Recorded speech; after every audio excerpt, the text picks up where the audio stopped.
കുടുംബം, സമ്പത്ത്, അഭിമാനം, ആരോഗ്യം ഇതൊന്നും നമുക്ക് നഷ്ടപ്പെടാതിരിക്കാൻ അല്ലാഹു നൽകിയ നിഅമത്തുകളിൽ ഏറ്റവും പ്രധാനപ്പെട്ടവയാണ് ഇവ. ഈ നിഅമത്തുകളെല്ലാം നമുക്ക് നിലനിൽക്കാൻ വേണ്ടി എല്ലാ ദിവസവും ഈ ഒരു ദുആയെ ഒരു തവണയെങ്കിലും നമുക്ക് ദുആ ചെയ്യാൻ സാധിക്കണം.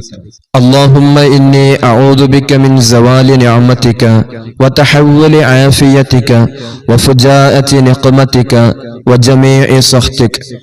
പള്ളികളിൽ ഇമാമത്ത് നിൽക്കുന്ന ഉസ്താദുമാരെല്ലാം എല്ലാ നിസ്കാരശേഷങ്ങളിലും ആദത്തായി വരുന്ന ദുആകൾക്ക് ശേഷം ഈ ദുആഇനെ പതിവാക്കാറുണ്ട്. اللهم إنا نعوذ بك من زوال نعمتك وتحول عافيتك وفجاءة نقمتك وجميع سخطك يا رب العالمين. اللهم إنا نعوذ بك ഒരുമിച്ച് ദുആ ചെയ്യുന്ന സമയത്ത് اللهم إنا نعوذ بك എന്നും നമ്മൾ സ്വന്തമായി പ്രാർത്ഥന നടത്തുമ്പോൾ اللهم إني أعوذ بك من زوال نعمتك എന്നാണ് ദുആ ചെയ്യാറ്. നമ്മുടെ ജീവിതത്തിൽ അല്ലാഹു നൽകിയ ഒരുപാട് നിഅമത്തുകളുണ്ട്. നമ്മുടെ ആരോഗ്യവും അഭിമാനവും അതുപോലെ തന്നെ നമ്മുടെ സമ്പത്തും സമ്പാദ്യവും എല്ലാം നമുക്ക് അല്ലാഹു നൽകിയ നിഅമത്തുകളാണ്. ആ നിഅമത്തുകൾക്ക് ശുക്റായി ആ നിഅമത്തുകൾ നിലനിൽക്കാൻ വേണ്ടി സദാസമയവും നമ്മൾ അല്ലാഹുവിനോട് ദുആ ചെയ്തുകൊണ്ടിരിക്കണം.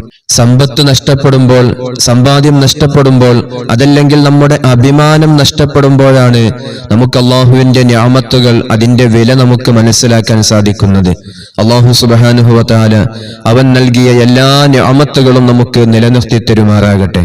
അതുപോലെ തന്നെ കണ്ണേറ് ബാത്തിലാകാനുള്ള, ജീവിതത്തിലെ എല്ലാ വിഷമങ്ങളും പ്രയാസങ്ങളും തീരാൻ, ശാരീരികമായ അസ്വസ്ഥതകൾ മാറിക്കിട്ടാൻ, മാനസികമായ വിഷമങ്ങൾ മാറിക്കിട്ടാനുള്ള ഏലസ് ഇൻഷാ അല്ലാഹ് നമ്മുടെ മജ്ലിസിലുണ്ട്. ഒരുപാട് ആളുകൾ കണ്ണേറ് ബാത്തിലാകാനും ജീവിതത്തിൽ വിജയങ്ങൾ കരസ്ഥമാക്കാനും വേണ്ടി അത് സ്വീകരിച്ചു.